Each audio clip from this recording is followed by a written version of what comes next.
The world's best physios don't just treat, they coach. Welcome to the Physio Coach Podcast. This episode is sponsored by Jane App. Jane is a practice management platform that helps clinicians like you and I spend less time on admin and more time caring for people. From online booking and scheduling to notes, reminders and billing, Jane is designed to reduce the day-to-day load on busy clinicians like us. After a few years of running Better Physio Group, we wanted to level up our practice management system. 10 minutes into the demo call and I was convinced. Use code PhysioCoach2MO, that's PhysioCoach2MO, to get 2 months free. Sign up to the demo and see it for yourself. This podcast is a product of Better Physio Group, provider of physio and PT services in central London, helping people in pain, suffering with injury to feel better and live better. There's physio and then there's better physio.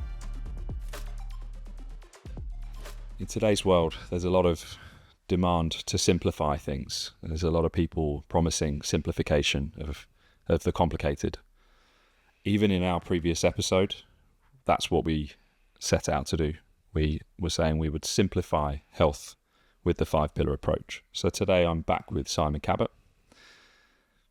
I would confidently say one of the best physios, if not the best physio I've worked with. So today we have decided to buck that trend. We are going to go complicated. We're going to talk about the complex cases that we see at Better Physio Group. We are going to go into the depths of those chronic, persistent, complicated cases that do need thought outside the box. We will reference some of the simplicity that can come with it. There'll be talk of algorithms, there'll be talk of processes, there'll be talk of manual therapy, there'll be talk of certain health-related changes, lifestyle changes that people can take. But the idea of today's episode is complicated, is to go into that complex and get into the weeds and really talk about the difficult cases. So welcome, Simon Cabot. Welcome back. Good to be back. We did do a two-parter episode, and before we do go into the weeds, if someone is interested in the health side of things, we did speak about the 5 pillars of health. And that was one of our most popular episodes from last year. Yeah, early last year. So do reach out to that one. But Simon, tell us then, because we didn't really go into this last time, tell us about your journey as a physio. How did you become so interested in these complicated, complex cases that you see today?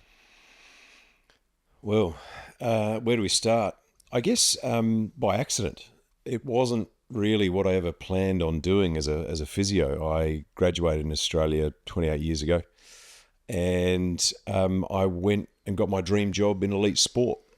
And elite sport at that stage with a very highly regarded physio in Australia, Steve Saunders, and we were working on elite athletes going to Commonwealth Games, Olympic Games, plus some general population, and it started the journey of excellence, I guess, and my boss held very high standards, incredibly high standards, and would check and recheck and make sure we were doing everything possible to make sure we would, get the results for these very high-performing people. And he would often get those chronic cases. And so from an early age in my career, I was exposed to looking at things very broadly. Probably not holistically at that stage, but very broadly in, looking at all different kind of facets of strength training and manual therapy. And then I moved to the UK, and moving to the UK was meant to be a bit of a jolly. That was coming up 23 years ago. And 23 years ago, I was only planning to be here for 2 years. So it's now 23 years down the line, that jolly's turned into most of my adult life. And after kind of, I guess, bumbling around a little bit, if I'm honest, having fun, I worked for the British Army, the Air Force, I worked for the Army in Germany. Amazing experiences, again, kind of showing a multidisciplinary team. I then got my first corporate job around kind of 20 odd years ago, and I was working at Morgan Stanley. And I guess where things started to really challenge my beliefs and challenge my, preconceived ideas on how to treat people in pain was around the credit crunch. 2007, 2008, and I was working in Morgan Stanley. I was an in-house physio there. And the Lehman Brothers building, for those of you probably may or not remember, if you're old like me, you will. The Lehman Brothers building collapsed next door, and all my usual tricks of exercise and manual therapy just stopped working. People were so stressed. They're potentially, losing their job, they're leveraged financially, kids in private school.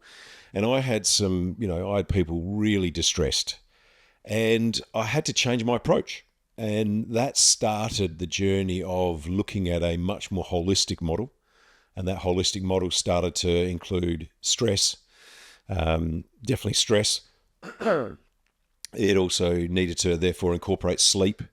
And then once going down the stress path, then it started to look at kind of some psychology, cognitive behavioral therapy, relationships. So really, it had always been there, but the credit crunch and those times at Morgan Stanley really, I guess, sharpened and broadened and made me a much more holistic therapist. But why didn't all the physios around that time make the same shift? There were other corporate physios. There were other physios experiencing that lack of effect with their usual methods. So there must be some other stuff that was going on around that time that prompted you to change your approach.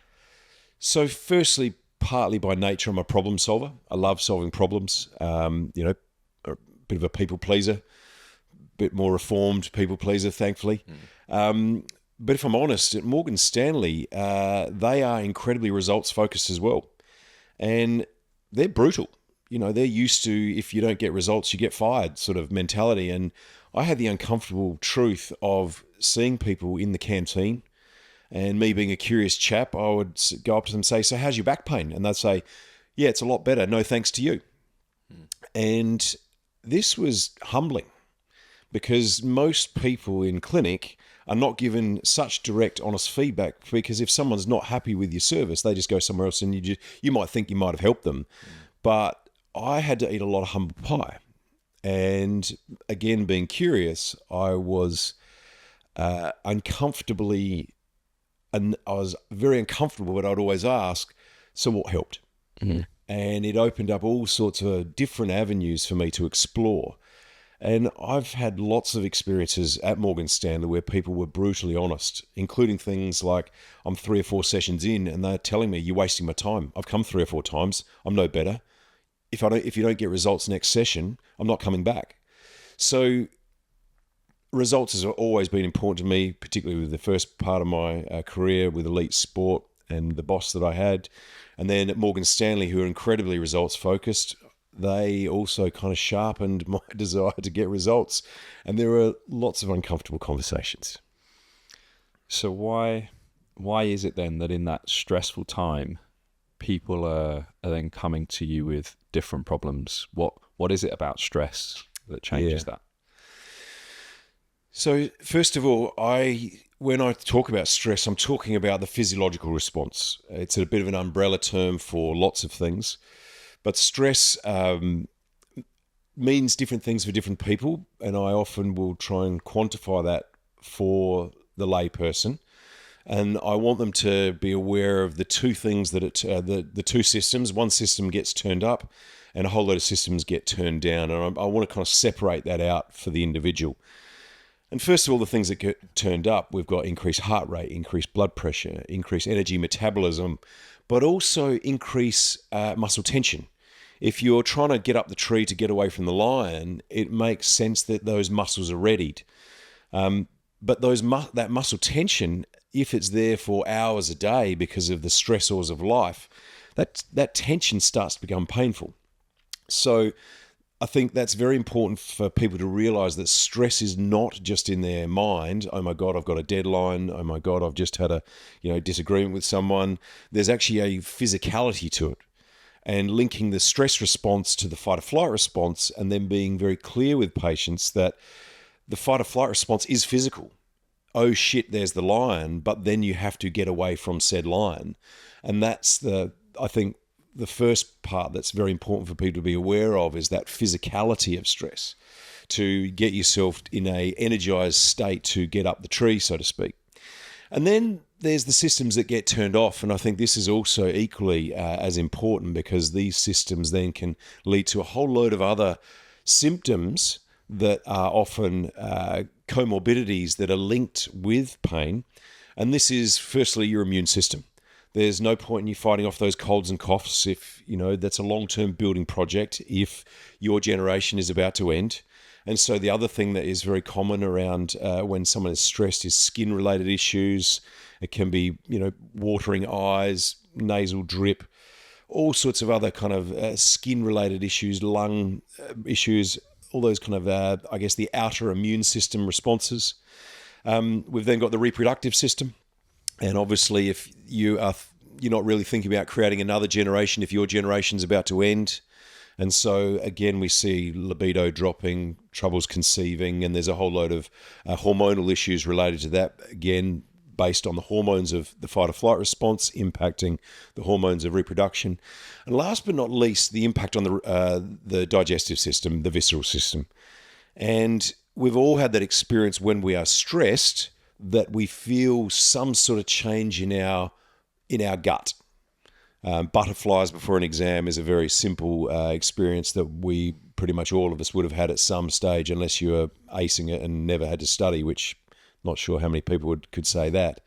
And so the visceral system, again, makes sense. There's no point in you processing your lunch if you're about to become the lion's dinner. And so this is where, in its true sense of how it's meant to be used in a life or death situation, there's a result usually within 15 seconds. You're either up the tree and safe, or you're the lion's lunch. So this is where the visceral system, again, is not designed to be switched off for potentially hours a day, where that peristaltic movement of the digestive system actually stops. And we've all had that experience maybe where things in our gut have kind of been slowed because of stress. And I think stress then links to a whole load of visceral issues. And the classic that I see all the time in clinic is IBS, which in my humble opinion is an umbrella term for you've got digestive system issues and we don't really know why. Yeah. So that in a nutshell is where I think stress really started to see the physicality of stress. And because of that, I had to learn ways in which to treat various systems. And what about its direct implication with pain? So that explains kind of how the body changes, right? And some people get some of these other manifestations, these gut symptoms, reproductive symptoms. They get these other physical symptoms. Yeah. But when it comes to pain, that's ultimately how we end up seeing them. They come in for a pain of some sort. How does that then manifest, and what's the variety of that with different clients that you've seen over the years? Well, firstly, as I mentioned, the tension. That there is Why? What is it about tension that is pain creating, pain producing? Well, what I often say to someone is make a fist for the next half hour and tell me how your wrist and hand start to feel. Yeah. So it's that ongoingness. It's the persistence of that tension that is actually the real issue. So that first and foremost. But then I think when our system has been in stress, it has all sorts of impacts on our nervous system to make things more sensitized. I think also when those organs have been irritated over, months and years, and these things tend to manifest over months and years, that irritation also can cause viscero-referred pain. Now this, viscerosomatic pain, beg your pardon. Now this is something that people may think there's no evidence for, but the classic example is a heart attack. We often, people suffering from a heart attack will feel it in their arm. And in my experience, for whatever that's worth, I've seen these links between organs and back pain. And when someone has more tension in their life from stress, they feel their tension either in their chest and lungs, or in their throat maybe, or in their abdominal area, maybe lower or upper. And then there is a link that they make with that tension that is also in their back. So I think there's several kind of mechanisms that are going on there. And I think, do we understand all of it? Maybe not. Are there lots of different mechanisms that are probably all interplaying at once? Probably. Is there a different kind of quota for each of those mechanisms for individuals? I think so. I also sense that in the end, the shift for people is when they realize that pain is a protector. ultimately pain is there as a protector for us. And many people know the conversation you have with someone when they are convinced that pain is because there is something damaged. Yeah. And often, by the time they get to see us, there's no longer damage. They may have had damage at some point, they may not have done. But by the time they see us, the structures, whatever damage was there, was healed, and they are still in pain, and they are asking, why am I still in pain? What's going on? There's this thing on my scan, there's not this thing on my scan, whatever it might be. Yeah. And it's the revelation for them when you can converse with them around this reality that pain is a protector, and it isn't always completely accurate regarding the structural integrity of their tissues. So when we're thinking here of the heart attack, for example, the heart is in danger. Pain is a protector. It is telling you something is wrong, and it doesn't know how to use words. It has to give you feelings. Correct. So it's giving you a feeling that something is wrong and you need to act immediately. The same can happen with these other manifestations of stress and IBS. It's the body only knows symptoms. It cannot, and feelings. It cannot give you language. So we make sense of that in our mind. So the trick is really, how do you get that complexity? Because that's where the complexity comes with our common understanding of the body. Pain equals structural damage most of the time, but not all of the time. And that's where we have to start to get that complexity across to someone, using metaphors, using stories, using language. What are some of the metaphors and tales you tell of that, the complexity of pain in a nice story? Firstly, if you don't mind, Shelley, I want to go back to another mechanism just that I think is very important, and you kind of made me think of something about these, what we call nocifensive reflexes. Mm-hmm. The classic example is we touch a hot pan and we pull back, but these nocifensive reflexes are there to protect us, to your kind of explanation, to protect us from danger. And when we've had a significant trauma, some of those nocifensive reflexes can almost remain upregulated, in my opinion, and I've seen that, and maybe you've seen that in clinic as well, where you see someone who has maybe twisted their ankle, and 4 months later they've still got a subtle limp. They're not aware of it. It's subtle, but that limp is still ingrained in their body. It's a pain memory. Yeah, exactly. And I think that's something that I'm very interested in, is that memory of pain. And often one of the first kind of exercises I'll get someone to do is I get them to think about their first ever painful experience. And people can often rattle off an experience when they're 8 years old where they fell over and grazed their knee, but they can never remember their 8th birthday party. So we can remember the most painful day of that year, but we can't remember the happiest day of that year, usually. And what that's then drawing upon is the importance of pain in our life. How valuable it is to guide us and teach us about the world around us. And this then takes us to the very rare genetic cases of people who don't experience pain, and they don't live much beyond their teenage years for various different reasons. They don't notice infections. They don't realize they're bleeding out from somewhere. They don't notice that they've got these cuts on their feet. So all these factors happen, and it teaches us the importance of pain, and that there almost is the complexity there of helping someone see the pain is guiding them and us to what is needed in their life, which brings us back to some of those stress cases. Yes. They are in pain and they may not have a structural injury, but what is that pain telling us? That Absolutely. They are too stressed. They have got too much going on. However, in Morgan Stanley, if you say to someone, sorry, mate, you've got too much stress, you need to work less, what are you going to get back? Piss off.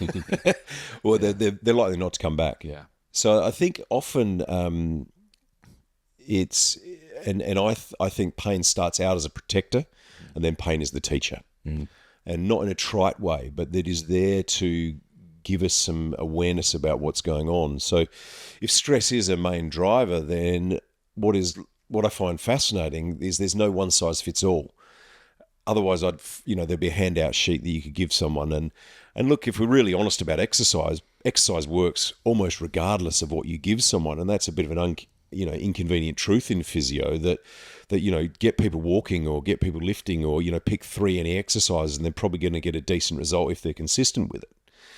But stress, in my experience, and anyone who's worked with people with stress, is there's no one size fits all. And the classic example is meditation.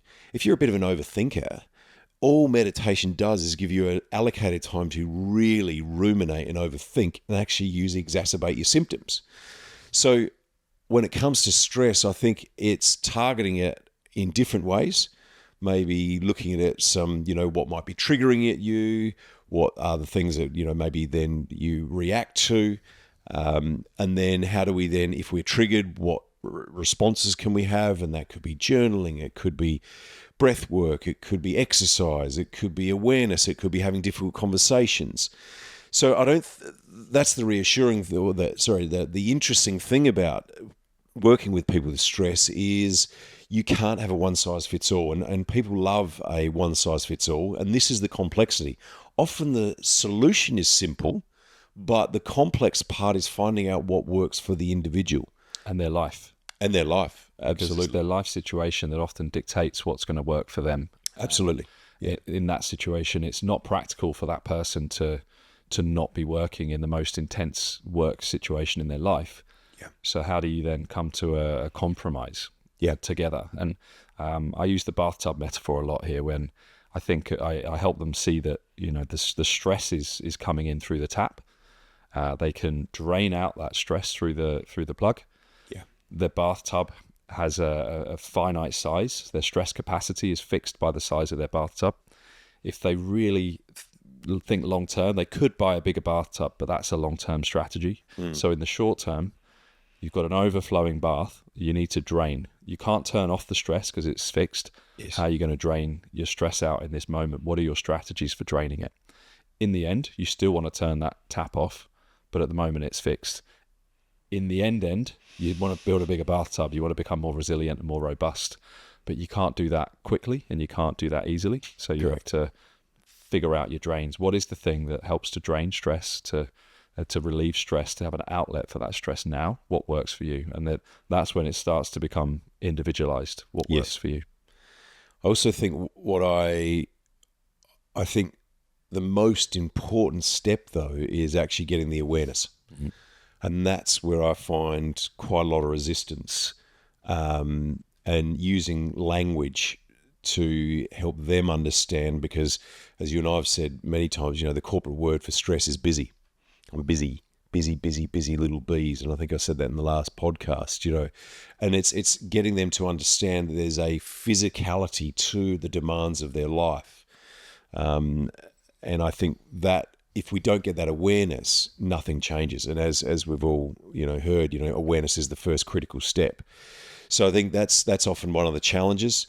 And there's several things that I like to get people to do that I've done with, you've seen me do before, is I like people to shut their eyes and I like them to think about a situation, and ideally a specific stressful situation. It works really simply, very nicely. I can't even remember where I learnt this from. I've been doing it for so many years. I think this is one of the first tools that I used back in Morgan Stanley days. So we're talking, more than, well over 15 years now. That when someone thinks about a stressful situation, I get them to run that kind of film through their mind in HD about who was there, what was going on, what was being said.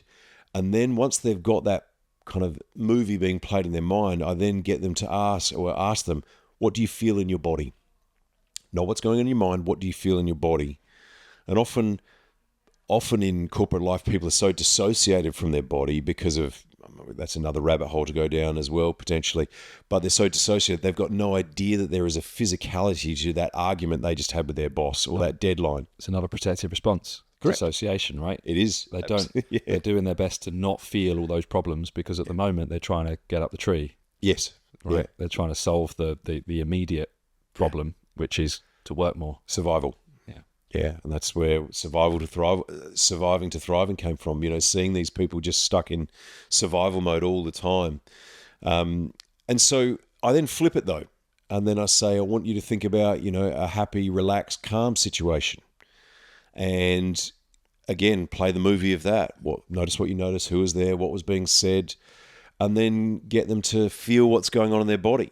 And they always feel different. I mean, sometimes someone can be so stressed or so dissociated they can't feel what's going on in their body. But the vast majority of people will say the first scenario was tense and heavy and dark, or, people describe it in all sorts of ways, and they'll have a place in their body where they feel it. And then the second scenario is a light, easy, relaxed feeling in their body. And again, people describe it in different ways. But what I find very interesting for me is I don't know the content. And I often will say, I don't know what you've thought. I don't know the scenarios you've run through your head. But isn't it interesting, in less than a minute, I can change how you feel just by asking a few questions. And so things like that start to get that awareness. And what I've seen hundreds, if not thousands of times now, is when I get someone to think about a stressor, their response is, oh, that's my pain. That's my neck pain. That's the tension that I feel in my gut all the time. That's my back pain. That's my headache, whatever it may be. And it's often an incredibly powerful realization they have to know that, wow, my thoughts are influencing what is happening in my body. And we all know about the mind-body connection, but this is a very simple yet powerful demonstration for the patient, for their experience. And I think the best teacher is experience. Just like getting someone to do a rehab program is a much better way to help someone experience the benefits rather than giving them a sheet of exercise and telling them to crack on at home. You say that we all know about the mind-body connection. I'm not sure that's true, because there are... Every week I'll have a person who's come in and they're talking about the way that their GP has simplified their gut problem with a medication, with a diagnosis that doesn't consider the mind-body connection. A specialist, a consultant who has considered their back pain as a purely structural problem, when just a curious questioning delivers so much more depth to that problem than pure structure. So I don't think that's quite right. I think the listeners, perhaps, they're more likely to be thinking around that if they're regular listeners, but we still need the language to connect with a person and help them see about the mind-body connection. And that's what this is about, isn't it? Is we may now be coming around to this reality, and I think that's a really positive thing for our profession. But it's our job to get that across to the person in front of us that's suffering and has been told one thing by a doctor, and we're saying quite the next. Yeah. So what these experiences that you're encouraging them to have is powerful, but there still needs to be more. There still needs to be languages, stories, and you mentioned earlier, what kind of stories do you tell people to help them see that pain is not just a structural injury? How else do you get that message across to people? I guess to use physio language, I'm very interested in the biopsychosocial model. And again, models always have their pros and cons, but I think there's quite a lot of pros. And what I'm very interested in is, and I think out of those three variables, the bio, the psycho, the social is by far and away the most important variable. And I often think about an Achilles tendinopathy.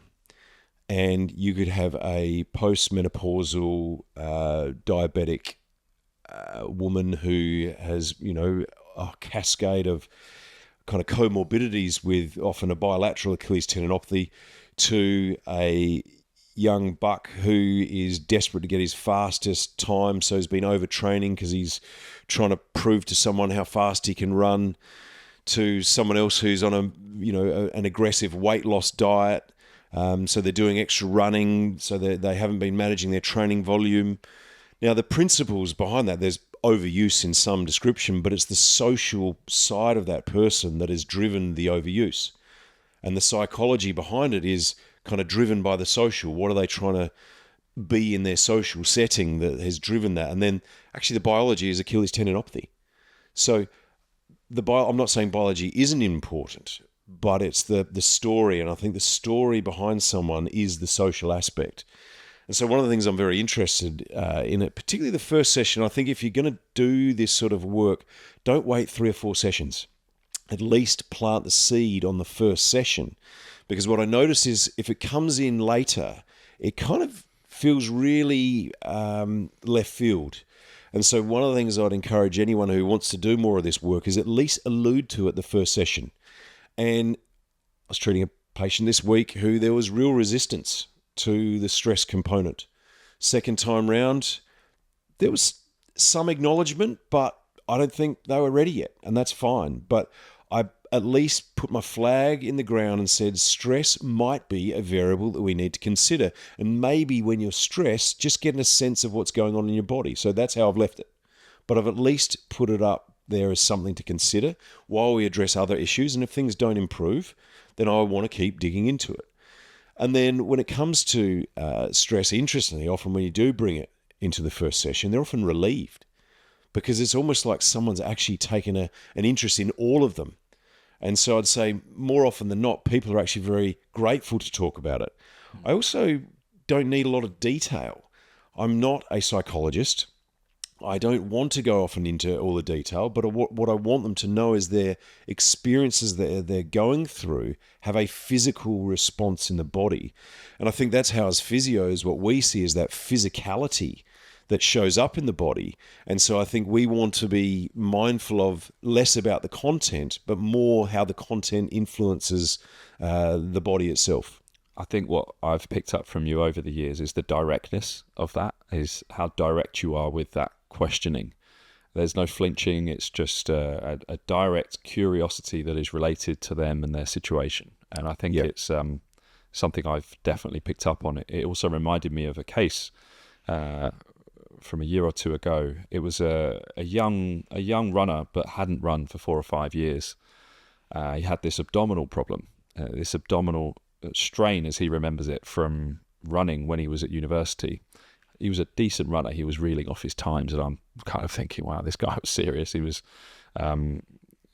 certainly a top-level university-level runner. I think he may have even been kind of a county-level runner.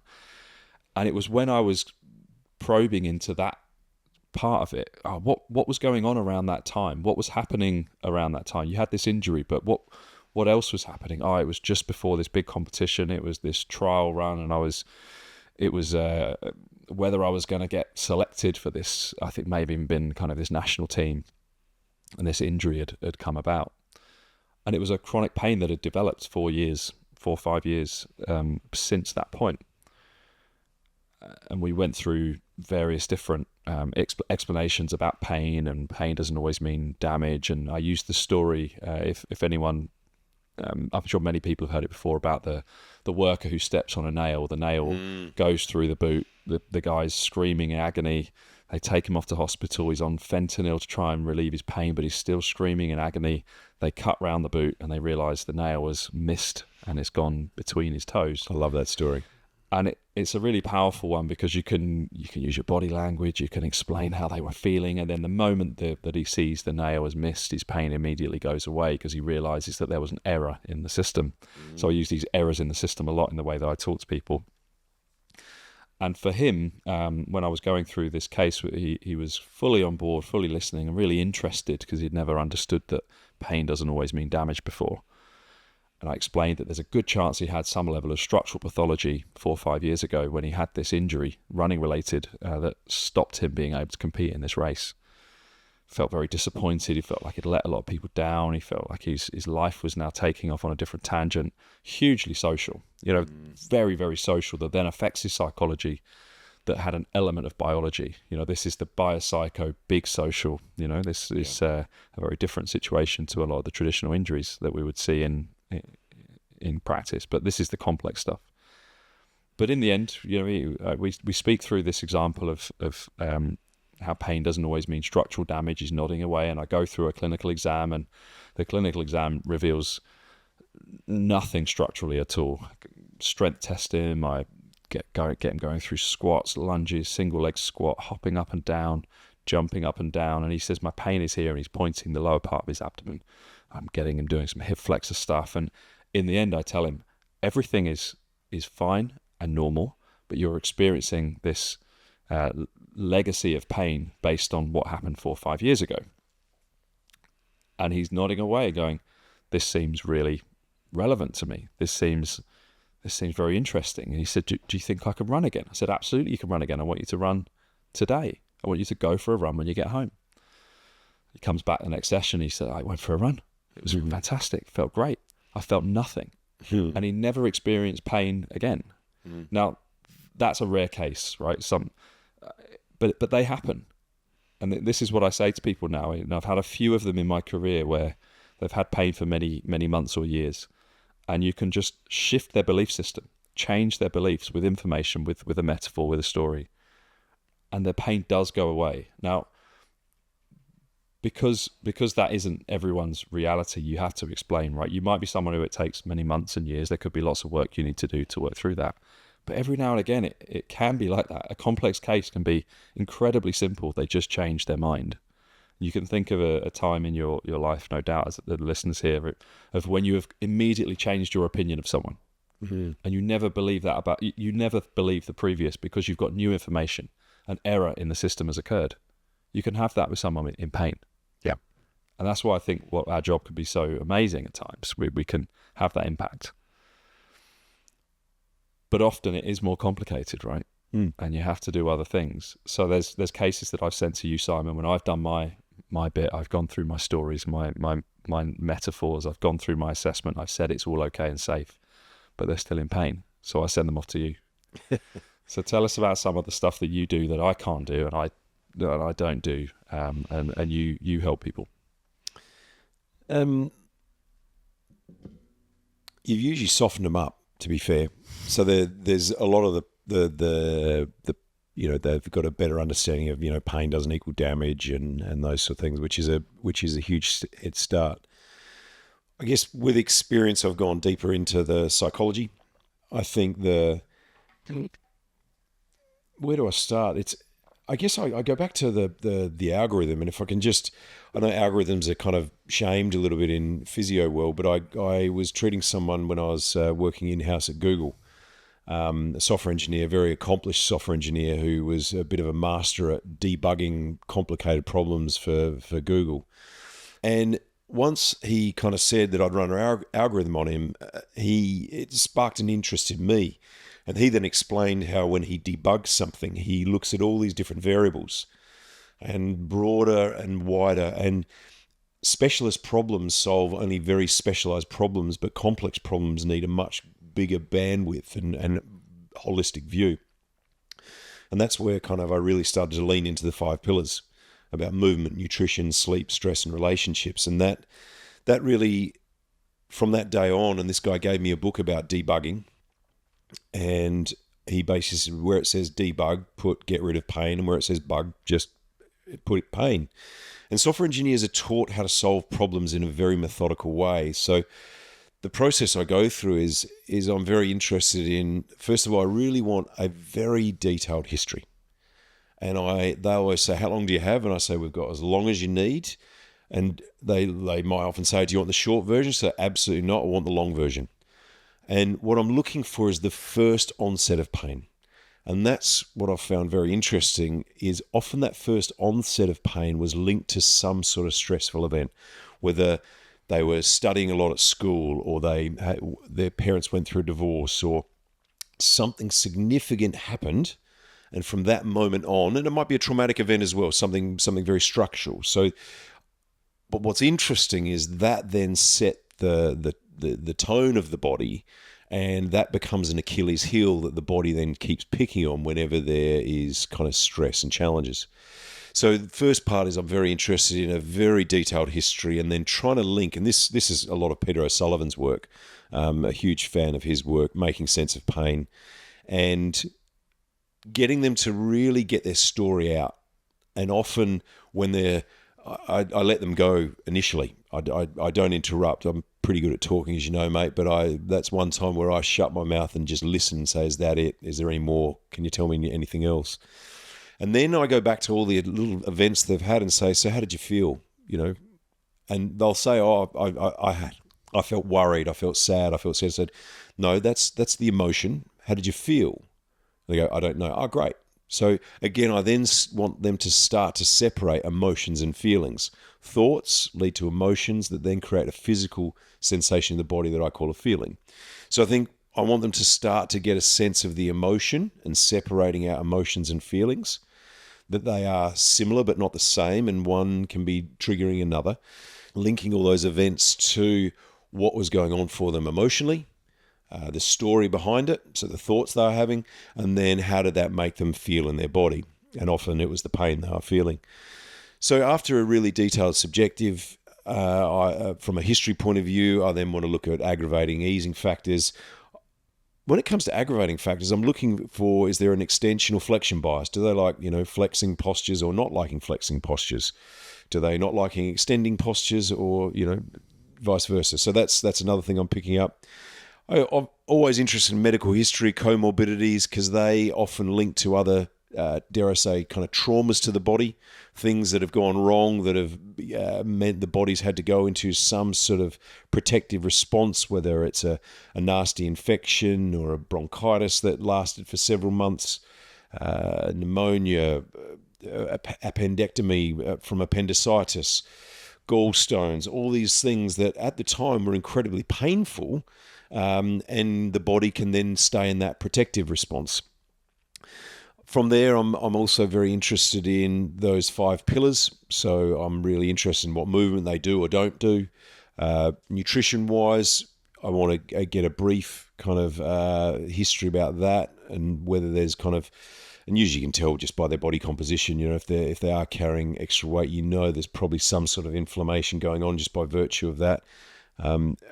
Again, I'm not judging that, because there's often other social factors around that I'm interested in exploring. So if someone does have a little extra cuddle on them, it's very gently probed, but also without judgment. But as said, I think, as anyone who knows anything about obesity, it's a complicated, and often they will call it a disease these days.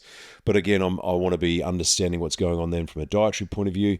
Sleep, I'm massively interested in. Sleep is a game changer. Get a good night's sleep, you're a superhero.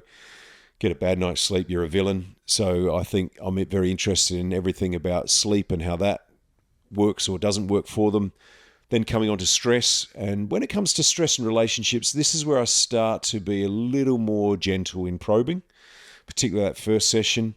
And stress will be typically just getting a sense of, I'll break it into, and I'll always caveat with, I don't need much detail, but I'm just curious about, do you have much stress in your life on a scale of 1 to 10? Something reasonably arbitrary, but just give some objectivity to it. And again, obviously, stress is a perceived threat, so there's no kind of hard and fast rules on if someone says it's a 9 that they're, someone's 9 could be another person's 5. So, but again, it's their lived experience.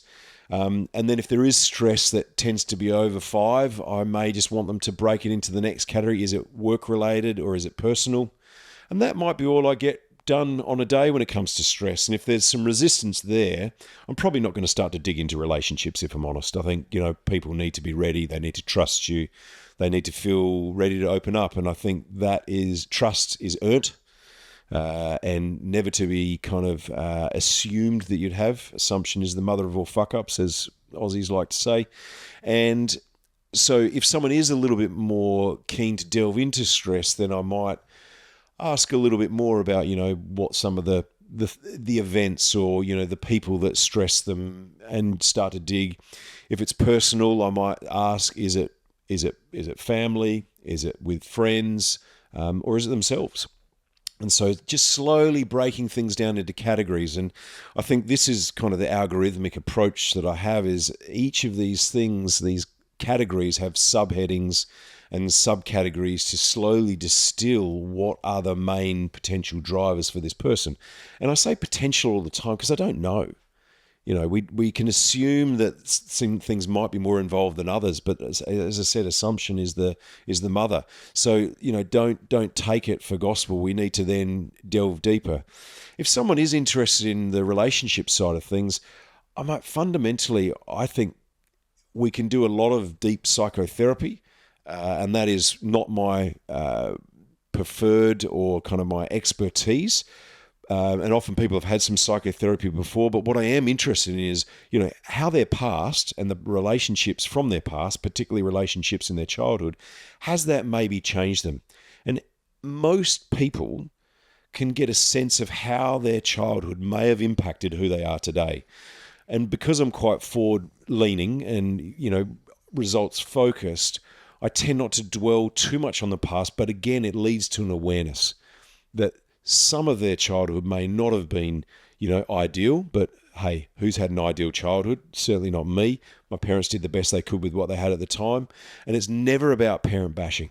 I'm really clear on that it's hard being a parent, and any parent who out there knows how bloody hard it is, as you know how hard it is. But it gives an awareness. And even if the parenting style was really traumatic, it's, again, just trying to understand that had an impact on you as a young human being trying to make sense of the world, and maybe some of those experiences you had may be leaving a legacy in you today. So from a subjective point of view, there's quite a lot in there, and I can go into more detail in that maybe later, but that's quite a lot from a subjective to start with.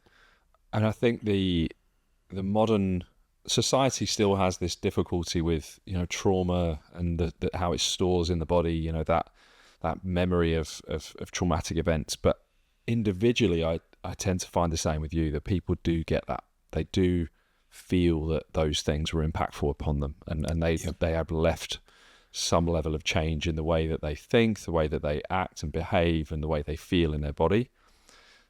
And look, work by Gabor Mate, books around when the body says no, the myth of normal, all these books start to help us see that it isn't a taboo anymore. It isn't just this more the myth. It isn't a myth that this stuff happens. And although there's still lots of work on the mechanisms behind it, it's pretty clear that this stuff is important to the way that we feel and our health. Yeah. So I think that the more we do speak about this and help those people connect individually to their past, to their current, I think that's really powerful stuff. Yeah, couldn't agree more. And I think one thing that comes to mind, I am constantly getting consent. And I think that's one of the other things about being very direct, where I got it wrong in the past. And this is my advice to anyone who does want to do it. It's a very simple way of asking consent. Do you mind if I talk about the stress in your life? If they squirm even a millimetre, I say not today, because I don't want to break that. But I've at least planted the seed, put my flag in the ground and said, this is something that's important. However, I don't feel I've got consent to talk about it. And so that's with any difficult conversation. The premise is, are you okay to talk about this? Is this something you want to discuss today? Is this something I might bring up in a later date? And usually if they've said no at a later date, usually they say yes. And if they say no to that, I might wait a couple of times and I might just gently dig again. You can always reconsent. The relationship's changed. The trust is built. But especially I find if the results aren't there yet. Yes. Because that's the bit, right? Because you're results focused. We're still not quite seeing the results, and you've got this suspicion about what might be driving it, and they've just not allowed you to go there yet. So you're being patient. Traditional methods continue not to work. Yes. And you go again. Yeah. And I think that's where there's a vulnerability that I've found I need to be as well. I think there's, and I've kind of read around this. There's two types of therapists. There's those that share about themselves and those that don't. I personally don't like it when a therapist sits opposite me and doesn't share. Mm-hmm. I think it there's an assumption that like they know more, we're all flawed. This high horse thing, sitting up there on their high horse. And look, some people like that, but I often will share. I've had my own stresses, I've had my own challenges, and you know my story pretty well now, Charlie. I've certainly had my share of challenges, shall we say, that have helped grow, and to that, those challenges that I've had have actually helped me become a better therapist, because I could see how stress influenced my physical body. So that's probably been another really important variable in my journey to kind of bring it back to an earlier question is, where did I get into all this stuff? Well, I've had my own shit I've had to deal with. I've had to put the mirror in front of me and look at my stuff and work through that and observe not just what was going on in the mind, but, what was going on physically. And it impacted me hugely physically. I would imagine there is almost a gratitude to some degree towards that for shaping who you've become, which it's hard for people in the moment to believe that that's true. But as you come out the other side of it and you've become the person and clinician and parent and partner that you are, how that has shaped you positively. Yeah, I couldn't agree more. And I think that understanding and compassion and acceptance that I encourage patients to kind of go through that process. Well, first of all, the courage to look at yourself, to understand what's going on, to then have a sense of compassion for yourself and those in that situation, and then to accept that is, I think, where we're trying to get to. That's part, the stages of grief, and acceptance being the final stage of grief. That I really look back on those challenges as something incredibly useful, helpful, and I have enormous gratitude for the challenges I've had now. And, when someone's in the thick of it, it can feel a bit patronizing and condescending to say it. So I'm very careful how I discuss that. It's usually after the fact. But at some stage, if you can get that conversation with something, that maybe this was a blessing. Maybe this was, something that was meant to be. And I know they sound a bit weird and, a bit too woo-woo, but I think if you've gone to that level with someone, they do see the blessing because, life is pretty precious and we're only here once, in my humble opinion. So, if you can learn from this and have less suffering and start to thrive more, well, isn't that a blessing? Isn't that something to be grateful for? And we're just going to take a very short break. We'll be back soon.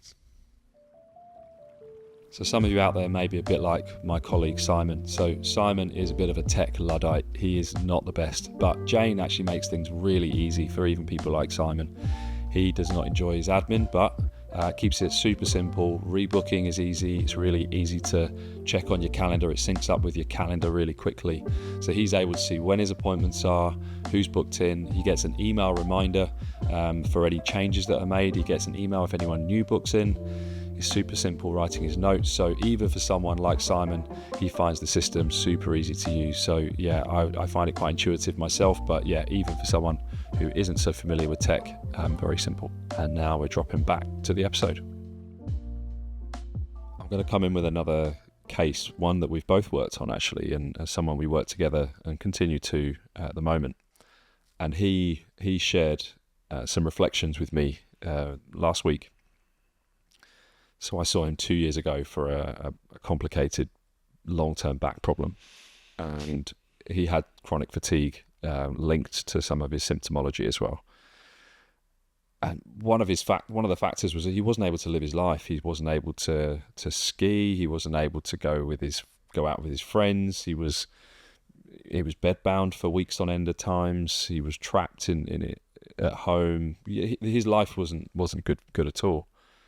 And I worked with him a year, maybe a bit longer, and he made incredible progress, and he kept working at things, building his body up, and he was very aware of how he changed his belief around pain, and he was very good at understanding that stuff, and he was making excellent progress. And we were just at the point where I was going to cut him off from physio very specifically and say, next session, we're not doing physio anymore. We're going to get into the gym. We're just going to train, because I want you to see that your physio journey is coming to an end, and trying to get him to separate from the identity of him as someone who needs physio.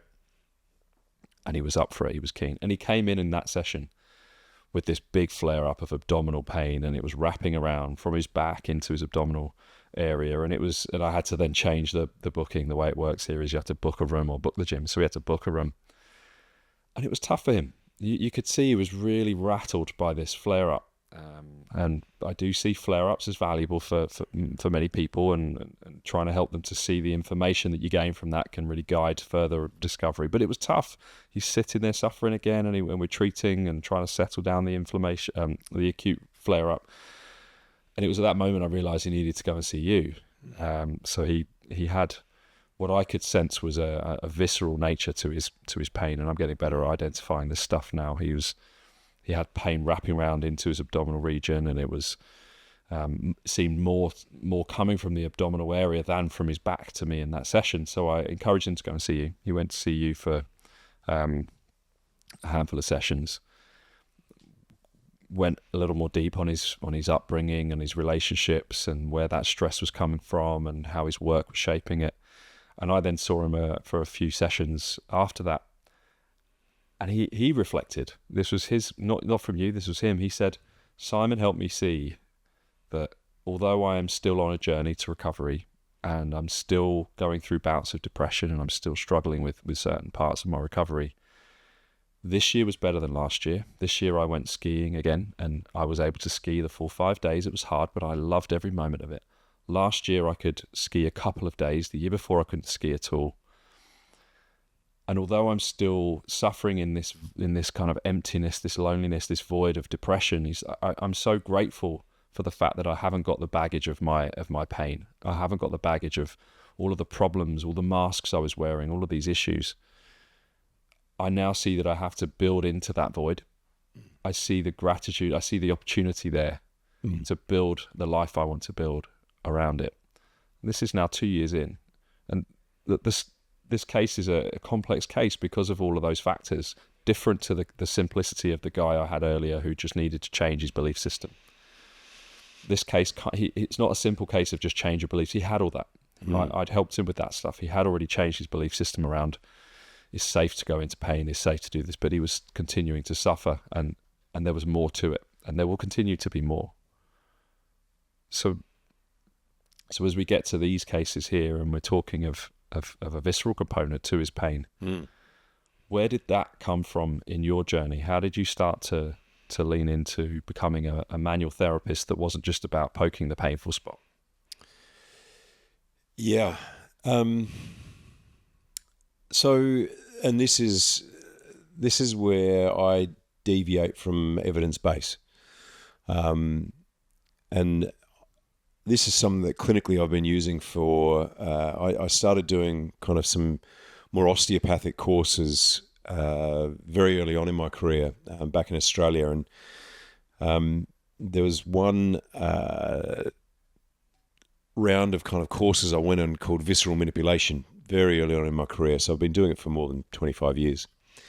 And it was in Australia, and there was the guy who kind of developed it. He's a French osteopath, Jean-Pierre Barral. And look, these courses get absolutely slammed by any evidence-based practitioner. But I've done extensive work and looked at these courses.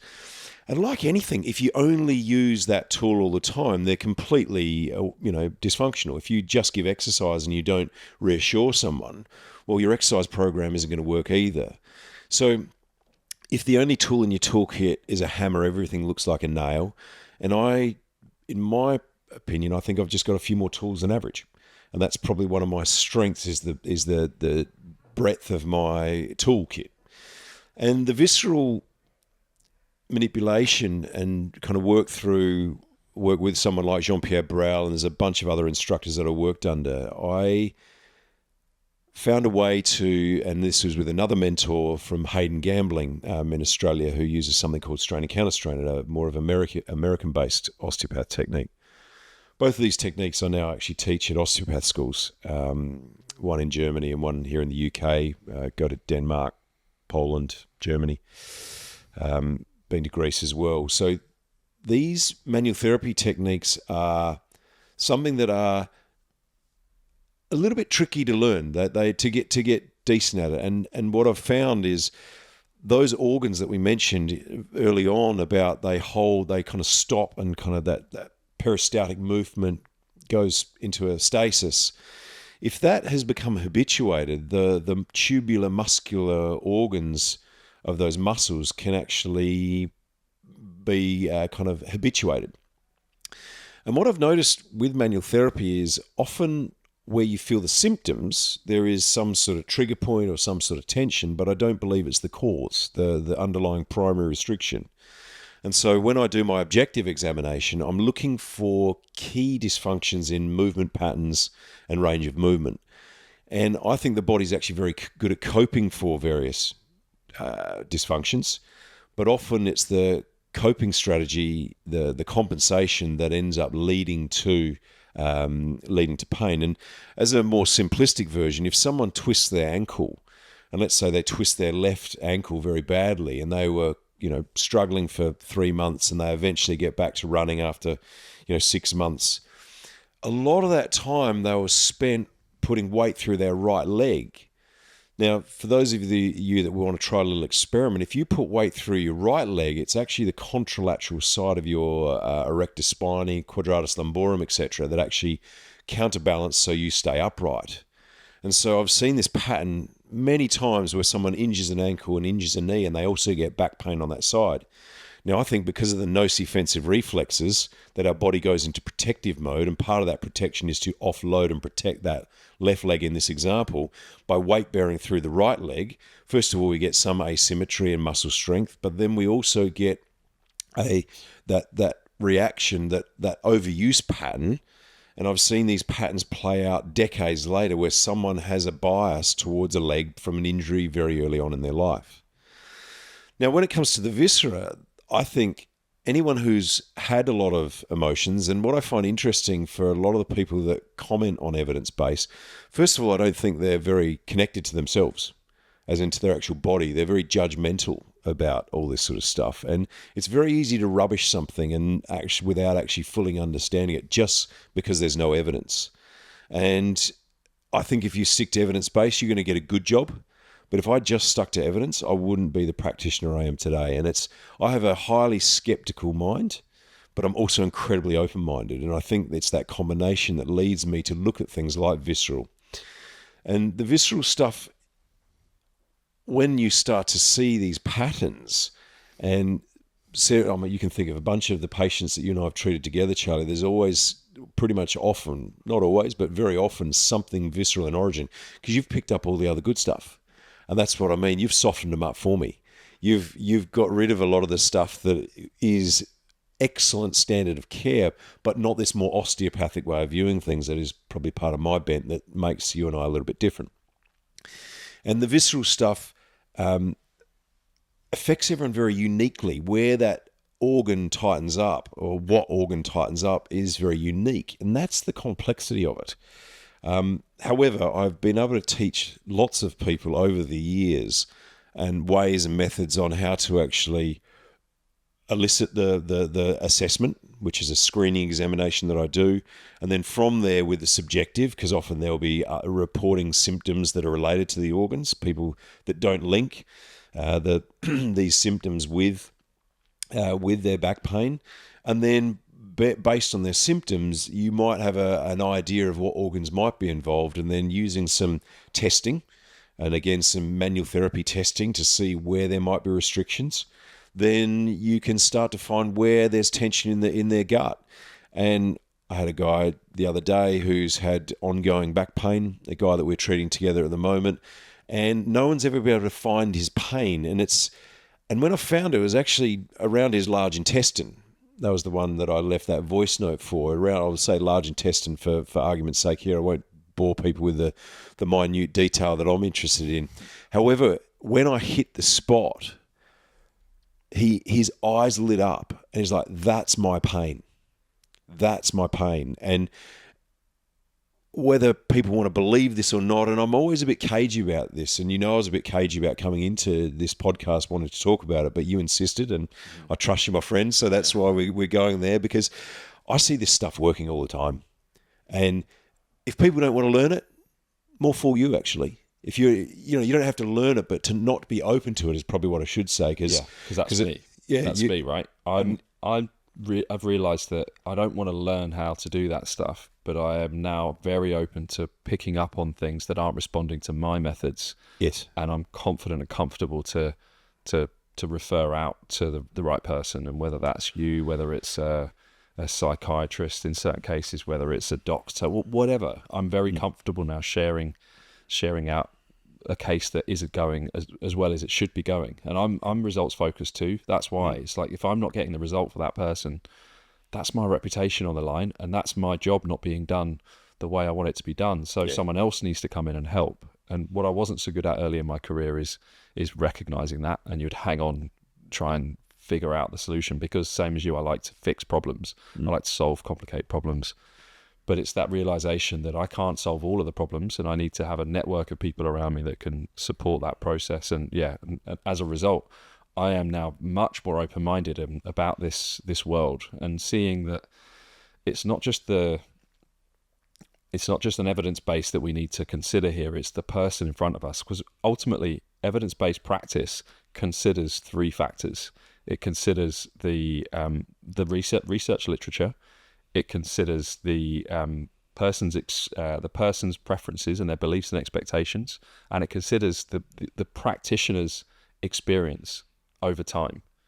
That is part of evidence-based practice. So why do we keep belittling that and thinking that there's not a research paper that explains this well enough, therefore we are going to disregard it?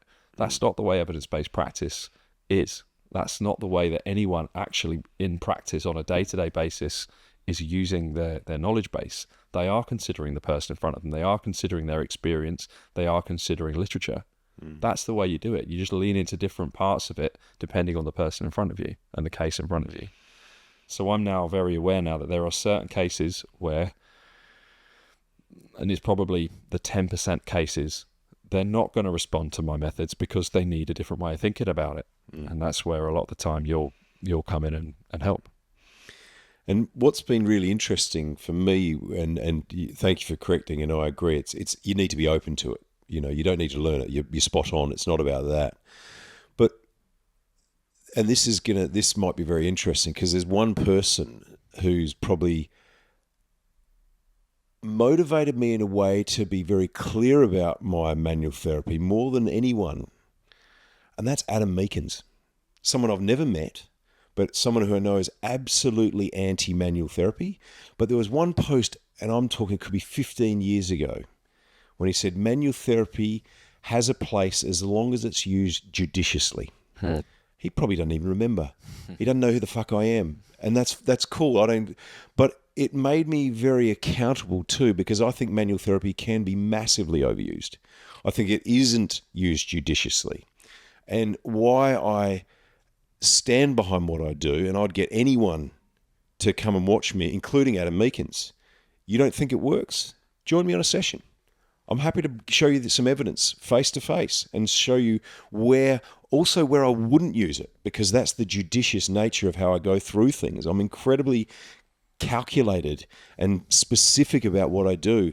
And interesting, when it comes to manual therapy, if it isn't specific to specific primary lesions or tension that is related to a core restriction in that person, it doesn't work.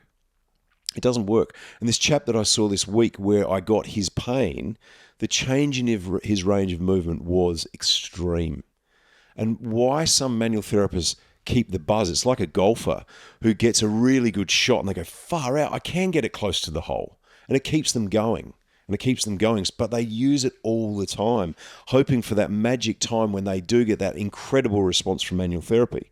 Now, for me, I get it close to the hole most of the time because I've got a process that I go through to actually eliminate most of the sore spots that someone has that they like being rubbed, but ain't going to move the needle. And so it's that judicious approach that, as I said, I remember reading that post from Adam Meakins. I said, this could be at least 15 years ago. And it changed everything for me. And I quite like a lot of what Adam Meakins says, but I also disagree with a lot, because I think there's a closeness that if anyone is closed to all opportunities, I worry about that, because how do you know that something that you don't know might be helping this person? You know, I've also sensed him softening a little. You know, there was a year or two ago, there was almost an apologetic post about stretching, and there was things that came out about the value and the benefit of of stretching for some people in certain circumstances, and there was an apologetic nature to it. So I have confidence that there's an openness in there for certain things, and I'm sure that he would say that there is, and maybe one day he's on the podcast having this very conversation with me. But it's great for me. The openness is key to everything. That's why this podcast exists, because I'm curious and open to everyone's opinions on this stuff. I've actually disagreed with you on rehab, because your world has become more manual therapy focused than my world, and I've lent into rehab in a way that in my opinion is is also I'm very judicious about the way that I prescribe certain exercises for certain people. The vast majority of what I do is very basic and very standard, very, very kind of movement pattern based that helps someone with build up a functional level of strength and capacity for their life or their sports. But for some people, they do need something funky. They do need something a bit weird and a bit unusual, and an exercise I've made up in the moment because I need to solve a very specific problem for their type of movement, for their type of issue.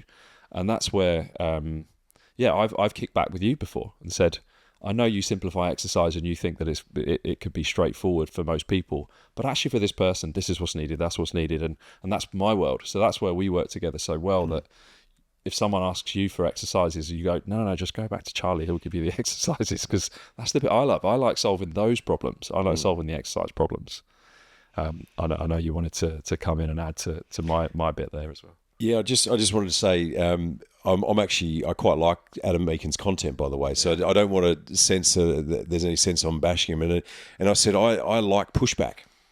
I really like pushback. So I took that post as someone pushing back to my beliefs. So I take on board people that challenge me. One of my values is challenging, and so if you like to challenge others, you certainly got to be able to take it as well. So, and I think to what we're both agreeing with, we both got different skills and strengths, and leaning in together. And this is the collaborative approach that we're working on at Better, I think is what's going to stand us kind of in a bit differently. That it's not about a person treating a person. It's actually a team of people with different skills, with different strengths that can really wrap around those complicated cases, which if we think about some of the cases, which I know we've got our patients that we can think of, that they're seeing 3 or 4 members of the team, all for something slightly different, but adding value in their own unique way. I'm curious about the bits we haven't touched on here as much as your objective assessment, because it is unique. I know that you've always told me I can teach you this. It's a very teachable approach, but when I see it, it's still unique. So what are the things that you find that help guide your treatment approach, but also set you apart from the traditional physio method? So first and foremost, it's not mine. So this is a screening exam that Hayden Gambling, a guy in Australia that I've worked with, and whenever he comes over to the UK, he's a very dear friend, been a huge influence on my career. It's actually quite a simple movement screening test, all the basic maneuvers, but being quite clear about where the body is and isn't moving. If I'm honest, it's not really podcast material. It needs to be done, and it's probably something that we're going to develop. Maybe a course or something that for people to kind of actually experience. But it is fundamentally looking for, because I think the body's very good at compensating, but where there are major restrictions, major limitations, I probably should say, the body will present that by a lack of movement. So if someone, for example, is extending lumbar extension, where does their spine not extend? And that may give you an indicator about the level of where there may be restriction. I mean, that's probably a simple way to try and explain it, but without kind of doing it, it's quite visual. I'd find it hard to fully explain. But what's really interesting, because I teach this, as I said, for several osteopath schools, I always kind of go through my assessment. If you have basic assessment skills, which means you are probably 3rd year physio and above, then this is teachable. It is not a very complicated process. So that's why I always say it's very teachable. And then it's just looking for a few movement patterns with a bit of extra kind of specificity in what you're looking for that helps guide where I then am looking for restrictions. And then on top of that, we have the screening exam. And again, screening exams are often kind of looked down upon in our physio world. They're not reliable, they're not consistent, etc. I get that. I can see the arguments against it. And then I want to do some more local testing, kind of what I call secondary testing, to assess the local area. And then maybe even more detailed assessment. And I'm looking for clear, tight restriction, things that aren't moving. And from there, that's pretty much where I direct my treatment. and there's this test retest that's constantly happening, right? You're looking for effects. Always, yeah. And that's, the manual therapy I do, that's what I'm always looking for, is if I find this spot that I believe is meaningful for this person's problem, does that then change their experience, their range of movement, their movement patterns? That's what I'm looking for, is a genuine change. Because if not, I'm not going to carry on with that. You're in the wrong spot. Exactly. I'm not in the right spot. I either have to move or send it to you, but I'm then thinking of other things, other ways of clinically reasoning it. I'm often surprised when I talk about with other therapists, are they doing test, intervention, retest, and they're not. I think that is it's the basic scientific method, isn't it? And if you're not doing that, and not just with manual therapy, but everything, I do that with all the interventions that I'm doing. We've got a baseline, we've got an intervention, and then how do you feel after that intervention? And that could be from a journaling or a breath work, or certainly manual therapy. And with manual therapy, where I think people get frustrated or kind of let things go is if they don't get a result, they throw the baby out with the bathwater and say manual therapy doesn't work. But I take that as incredibly important information. I'm not in the right spot. So I don't take it as something negative. I take it as feedback to keep searching for something that is relevant for this person. And that's the individualized nature of it, but complex in its assessment.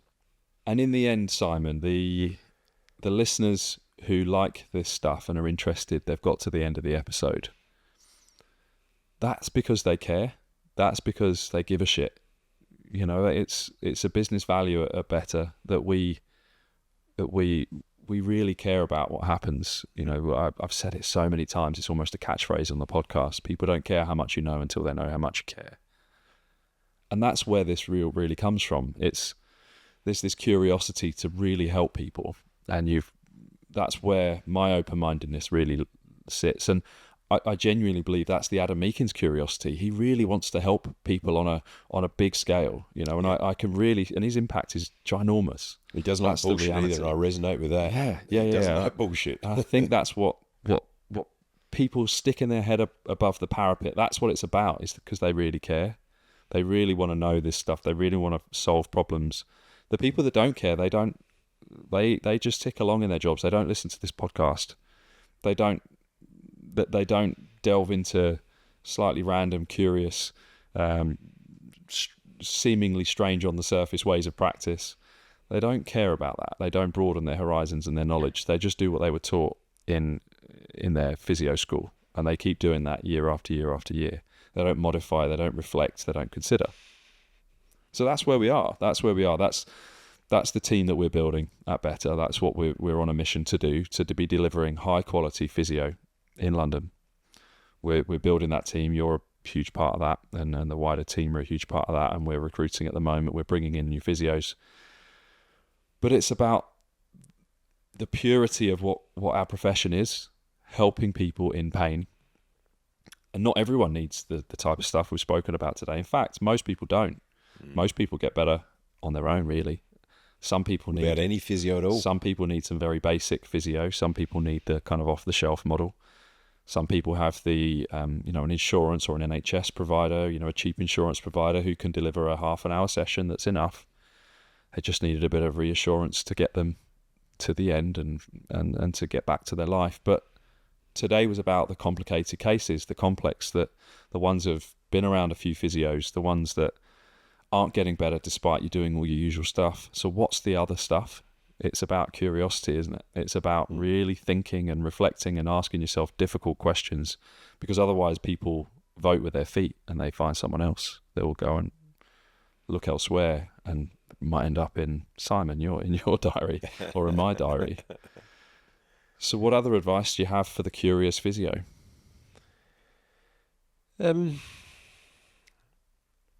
Expand your toolkit. That's probably that's the first thing that springs to mind. I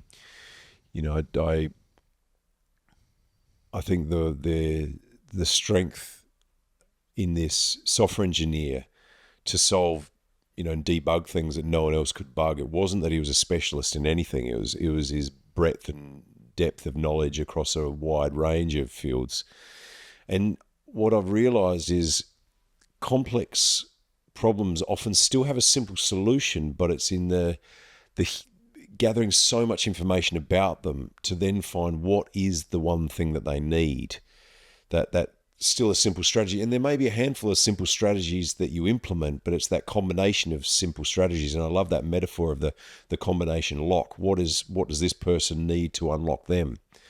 And again, it's why I still love what I do, because there's no one size fits all. So expand your toolkit. Go on a CBT course for pain, or read more psychology books, or that's going to be a good start. The other thing that I think is really important is work on yourself. I've done a lot of work on myself, and become more aware. Something that I often talk about is plenty of people doing self-improvement, but they're not getting any better. Be more self-aware. See what's going on inside you, because the more you understand what's going on inside you, you'll be able to see what's going on inside others. There's a Latin saying, and it's I don't know it in Latin, but it's by understanding one person, you understand all people. And where a lot of my success has come, I think, is by having a much deeper understanding of who I am, my foibles, my insecurities, my ego, my faults, all the things that make me human. And the more I understand that, the more I just see other people suffering for what it is. And by understanding myself, I'm not caught up in their story. I can see their story for what it is.